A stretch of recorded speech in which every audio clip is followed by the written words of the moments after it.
Picture 2 bowls of oatmeal sitting in front of you. Same portion size, same brand. If you flip them over and scan the nutrition labels, they are absolutely identical. Same calories, same fiber, same carbohydrates, same protein. Now here is where it gets strange. 2 people eat these bowls. One person's blood sugar rockets to 11.1 millimoles per litre. The other stays stable at 8.4. That is a 32% difference in metabolic response from nutritionally identical food. This is not about portion control. This is not about willpower. This is about something the nutrition label cannot tell you. The physical architecture of the grain itself. What you are looking at is the food matrix. The structural arrangement of your food determines your metabolic response more than the nutrient content ever will. By the end of this video, you will know exactly how to engineer your oats for stable energy instead of the glucose roller coaster that leaves you ravenous by mid-morning. But there is a hidden paradox here. While processing usually makes food worse, there is one specific part of the oat that actually becomes more beneficial the more you grind it down. Yet it is the very thing that could be triggering your 10 a.m. crash. I will show you that double-edged sword in just a moment. The food matrix is the physical architecture of food.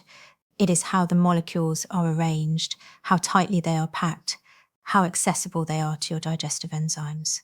Think of it this way. If I hand you a whole walnut in its shell, your body has to work through multiple barriers to access the nutrients inside. First, you crack the shell, then you chew the nut. Then your stomach acids and enzymes break it down further. Each of these steps takes time. Each step slows the release of energy into your bloodstream.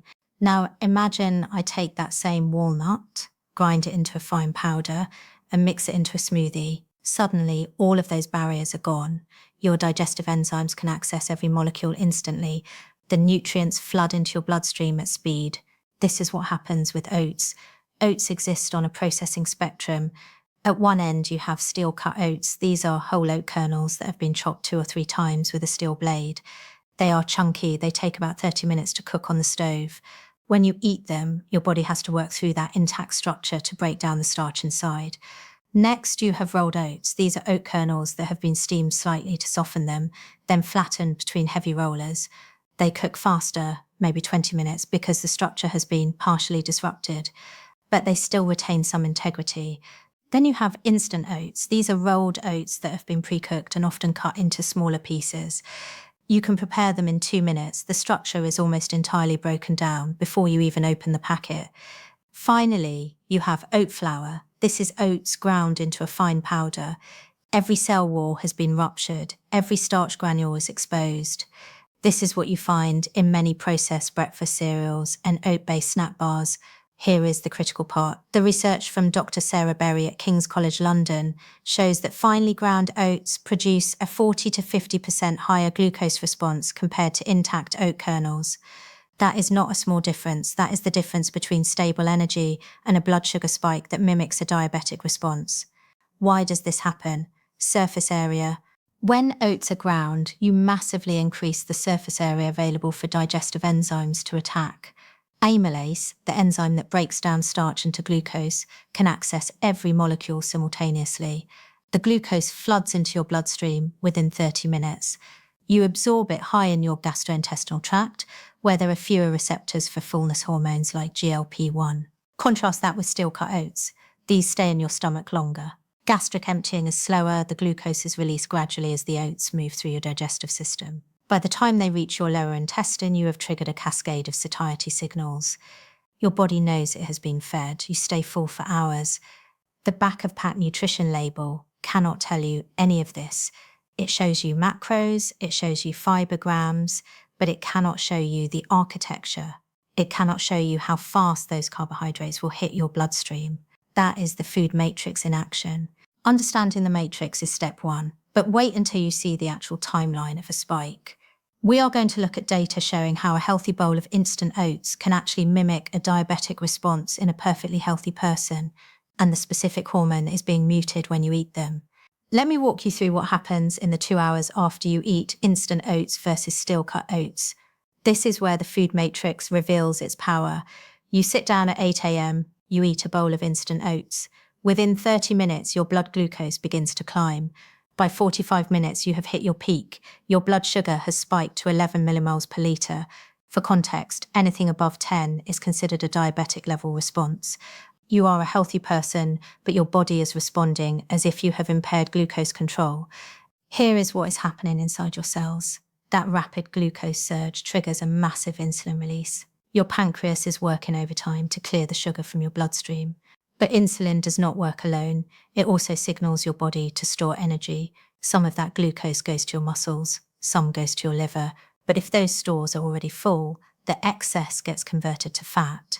Now, about 90 minutes after you ate, something else happens. Your blood sugar begins to crash. It drops below your baseline. This is called reactive hypoglycemia. Your brain registers this dip as an emergency. It releases cortisol and adrenaline to raise your blood sugar back up. But those stress hormones also trigger hunger. By 10 a.m., you are ravenous. You reach for a snack. The cycle repeats.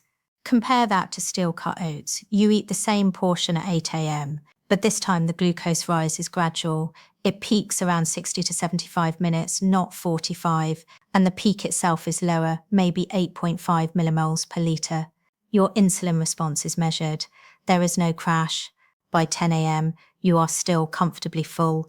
Why the difference? Location of absorption. Instant oats are absorbed high in your gastrointestinal tract, in your duodenum and upper duodenum. These areas have fewer L cells, the cells that produce GLP-1, your primary satiety hormone. You get a weak fullness signal. Your brain does not register that you have eaten enough. Steel-cut oats travel further. They are absorbed in your lower jejunum and ileum.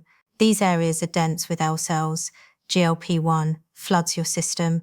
Your brain gets a clear message you are fed. Stop eating. But there is another layer to this.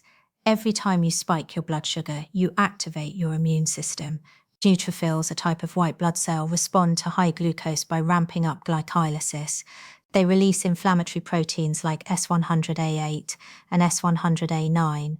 These proteins travel to your liver, triggering the production of thrombopoietin, which increases platelet production.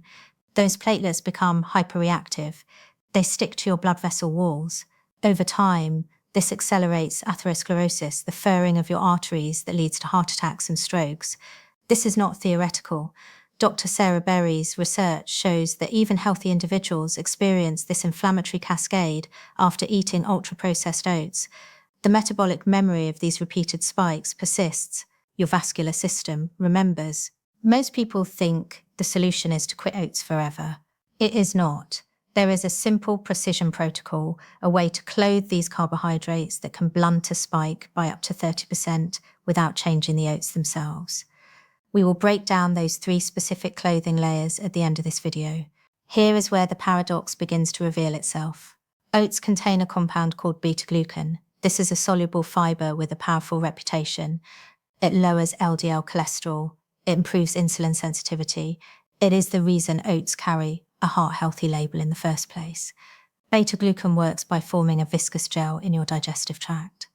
When you eat oats, this gel slows the movement of food through your stomach and small intestine. It creates a physical barrier that reduces the rate at which glucose is absorbed into your bloodstream. It also binds to bile acids, forcing your liver to pull cholesterol from your blood to make more bile. This is how oats lower cholesterol. The evidence for beta-glucan is strong. Studies show that consuming 3 grams per day can reduce LDL cholesterol by 5 to 10%. That is significant. It is enough to lower your cardiovascular disease risk by a measurable margin.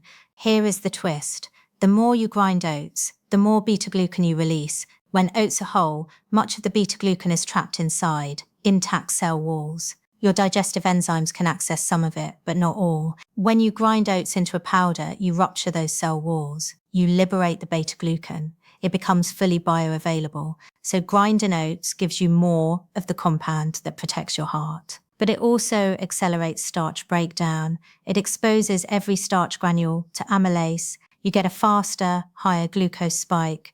This is the double-edged sword. Even instant oats, despite their rapid glucose release, still blunt your blood sugar compared to pure sugar. The beta-glucan is doing its job. It is slowing absorption, but it cannot fully compensate for the loss of structural integrity. The net effect is that instant oats spike your glucose higher than steel-cut oats, but lower than white bread or a glucose drink. Now, here is the clinical nuance that matters for your health. Long-term studies show that people who eat oats regularly have a lower risk of type 2 diabetes. This is true even for instant oats. The beta-glucan improves insulin sensitivity over time.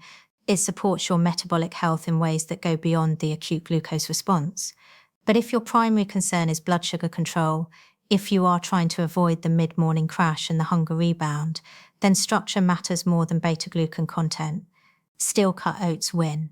If your primary concern is cholesterol management, then any form of oats will deliver the beta-glucan you need. Even instant oats provide enough to meet the 3-gram threshold, so we know the fiber is protective, but there is one specific way of preparing oats that is so effective, it actually outperforms some of the most expensive superfood alternatives on the market.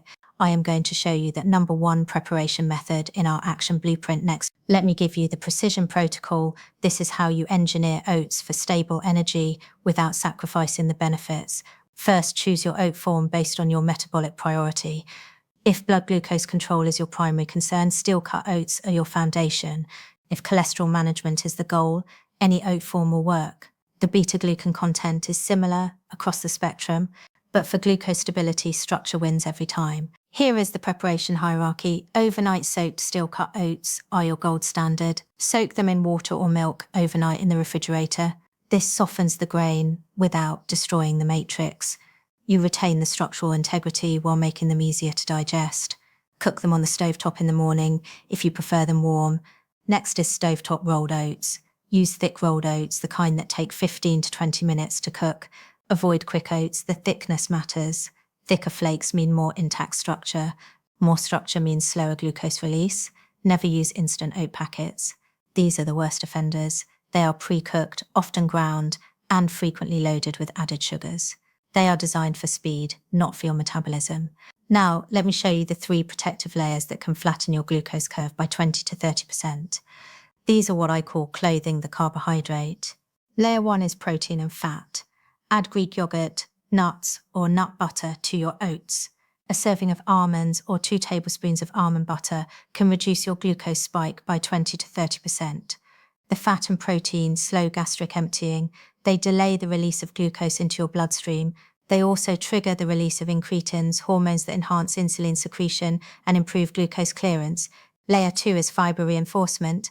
Add chia seeds, ground flaxseed, or berries. Chia seeds are particularly effective. They form a gel in your stomach that further slows digestion. Berries provide polyphenols, plant compounds that improve insulin sensitivity and reduce inflammation. Aim for a tablespoon of chia or flax and a handful of berries. Layer 3 is the vinegar preload. This is the simplest intervention with the strongest evidence. Drink 1 to 2 tablespoons of apple cider vinegar diluted in a glass of water 10 minutes before eating your oats. The acetic acid in vinegar inhibits amylase, the enzyme that breaks down starch. It slows carbohydrate digestion and reduces the glucose spike by up to 30%. If you cannot tolerate vinegar, lemon juice works similarly, though the effect is slightly weaker. Timing also matters. Eat your oats earlier in the day when your insulin sensitivity is highest. Your body handles carbohydrates better in the morning than in the evening. Cortisol, which peaks in the morning, enhances glucose uptake by your muscles. Use that to your advantage. After you eat, take a 10 to 15-minute walk. This is non-negotiable if you want optimal glucose control. Walking activates GLUT4 transporters in your muscle cells. These transporters pull glucose out of your bloodstream and into your muscles for energy. Even a short walk can reduce your postprandial glucose spike by 15 to 20%. Finally, personalize this protocol. Use a continuous glucose monitor to test your individual response. Oats may not be your optimal carbohydrate source. Some people respond better to quinoa, barley, or buckwheat. These grains have similar fiber content but different starch structures. Test them, see what works for your metabolism. If oats consistently spike your glucose despite these interventions, consider alternative grains. Barley contains even more beta-glucan than oats. Quinoa is a complete protein with a lower glycemic index. Buckwheat, despite its name, is not a grain at all. It is a seed with a robust nutrient profile and minimal impact on blood sugar. The physical structure of your food, the food matrix, determines its metabolic impact more than the nutrient label ever will. Swap instant oats for steel cut or thick rolled. Never eat them naked. Clothe them with protein, fat and fibre. Walk after you eat. Check the visual data summary in the description for the glucose comparison chart and the full precision protocol.